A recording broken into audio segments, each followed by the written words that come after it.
YouTube? Well, what once sat a mocked up tail section now sits in pieces. Yep, I didn't want to bore you guys with the details. So I got everything tagged. You can see the tags way down there. Took all the parts back off and disassembled, and now let the dimpling and countersinking begin. We've got a ton. I've got 2 benches. I did clear off part of another bench. I still got more clearing off to do. I'll tell you, keeping your shop or keeping your work area clean is almost as daunting as building the RV tent. So yeah, I got everything disassembled, kind of stacked up there on one bench. I will separate it out into 3 benches, and then we will proceed to start the dimpling process, and then also the countersinking. We have to countersink the longerons right there that are stood up, and then we also have to dimple all of the mating pieces that go with the skin. And yeah, it looks like a mess, but it is organized. It's everything's stacked accordingly. Everything's labeled. You can see, I'll get up and kind of show you. I just took some label tags and then labeled all the parts with the tags. So as I work on them, I will take the labels off, work on them, and then dimple them and put them back. Yeah, just a lot of work. I don't know.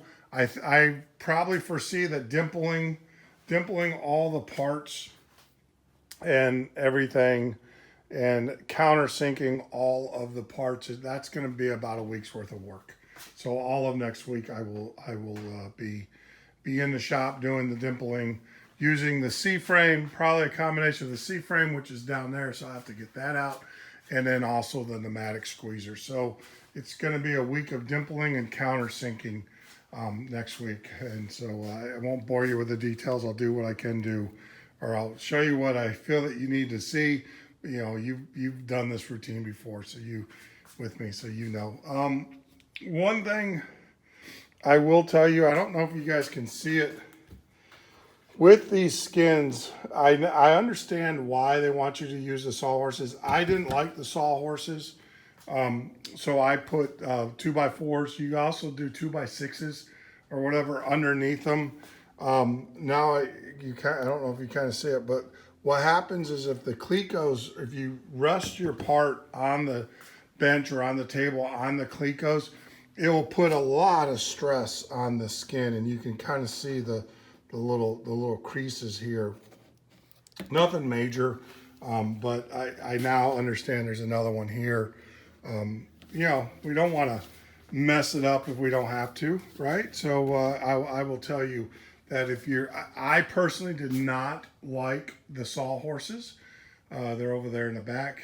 But if you're going to lay it flat on the bench, make sure you put a 2x4 or 2x6 underneath it, front, aft, maybe middle, to keep the part off of the clecos off of the bench. I would probably do 2x6s next time, because that gets it lifted up enough that where you can actually get up under there with your cleco wrench and be able to move clecos around and stuff. So a 2x6 or even a 2x12 would even be better, but that might get it too high. So 2x6 is I think high enough. 2x4 works great. It's just that you won't be able to get a cleco up underneath it. There's just not enough room. So, all right, enough of that. I just wanted to give you guys a short video, and now the fun task of dimpling and dimpling, countersinking, and everything, and then getting everything ready for paint. Like I said, I think a realistic expectation, we probably will not get this into the paint booth for about another 2 weeks. It's kind of chilly here in Florida too. I really don't want to be painting in 50 degree, 60 degree weather. It's just, yeah, makes life a little bit, doesn't set up as quick. So, all right, well, that's about it. And like always, leave a comment, concern, or anything on the bottom, I'll get back to you when I can, and see you when I see you again. But thanks for joining, and like always, may God bless you.